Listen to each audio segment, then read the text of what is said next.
Buenos días, ladies and gentlemen. Bendecido domingo. Como siempre damos gracias a Dios por todo lo que nos da. Le damos gracias por la salud, por el techo sobre nuestra cabeza, por el alimento sobre nuestra mesa.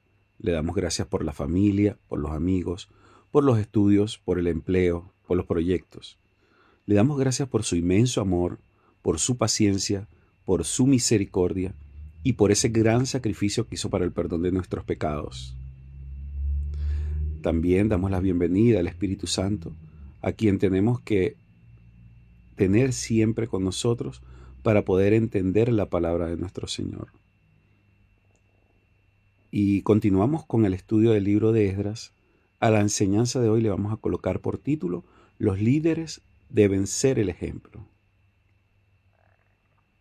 Vamos a comenzar leyendo el libro de Esdras, capítulo 10, versículos 14 y 15, donde nos dice: sean nuestros príncipes los que se queden en lugar de toda la congregación, y todos aquellos que en nuestras ciudades hayan tomado mujeres extranjeras, vengan en tiempos determinados, y con ellos los ancianos de cada ciudad y los jueces de ellas, hasta que apartemos de nosotros el ardor de la ira de nuestro Dios sobre esto.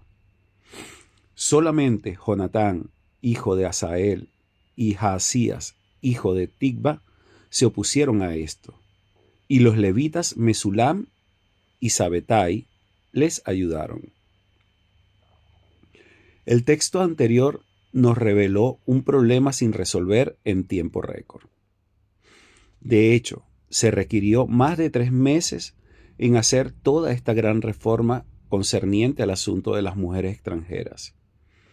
Ellos habían reconocido que era mucho lo que habían pecado, y esto demandaba un trabajo muy arduo, pero había que terminarlo.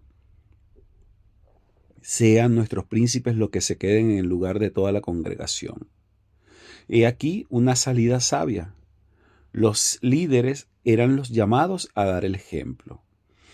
Si ellos mismos habían sido parte de este pecado, o que ellos mismos ayudaran a Esdras a enfrentar toda esta afrenta hacia Dios.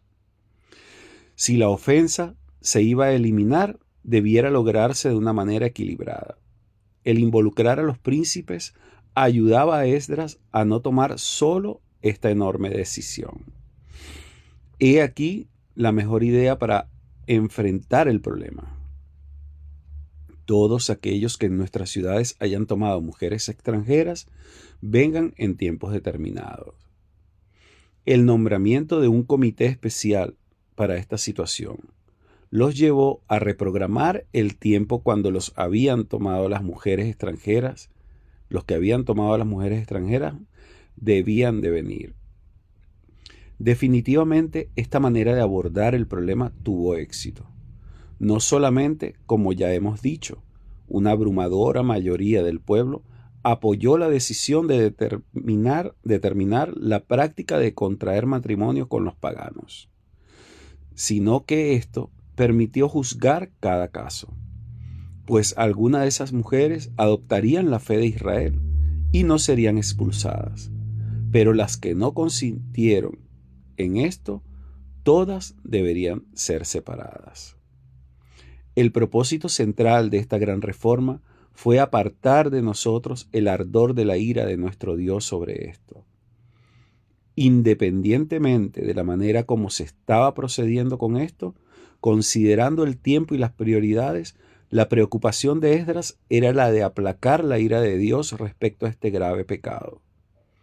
Todo pecado es contra Dios, y el temor que más debe apoderarse de nuestro corazón es el derramamiento de su ira. Al final, algunos se opusieron a esta medida, entre ellos Jonatán y Jaasías, y los levitas Mesulam y Sabetai, que les ayudaron. Como era de esperarse, en toda determinación por erradicar el pecado en el pueblo de Dios, habrá resistencia. Se desconocen las razones de esta oposición, pero la reforma no se detuvo. Esta era la única manera como Israel saldría adelante y podía agradar a su Dios. quien ha seguido teniendo de ellos misericordia. La corrección del pecado siempre será impopular, pero no se trata de seguir complaciendo a los hombres, sino de agradar a Dios. Su ira contra el pecado está siempre presente, porque el pecado es el adversario. Eso tenemos que tenerlo en cuenta. Y eso, a pesar de que fue subyugado para que la humanidad no lo viera como un tirano, él lo que hizo fue hacerlo para mostrar la misericordia, la gran y absoluta misericordia que tiene nuestro Señor Dios, para salvarnos a nosotros de ese pecado, de esas acusaciones. Fue que vino y ofreció su vida para redimirnos,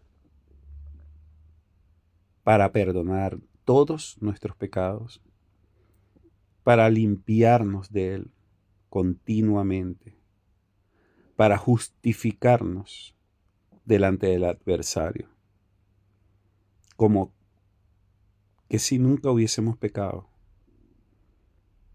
y para santificarnos, o sea, para apartarnos para él. Mil bendiciones.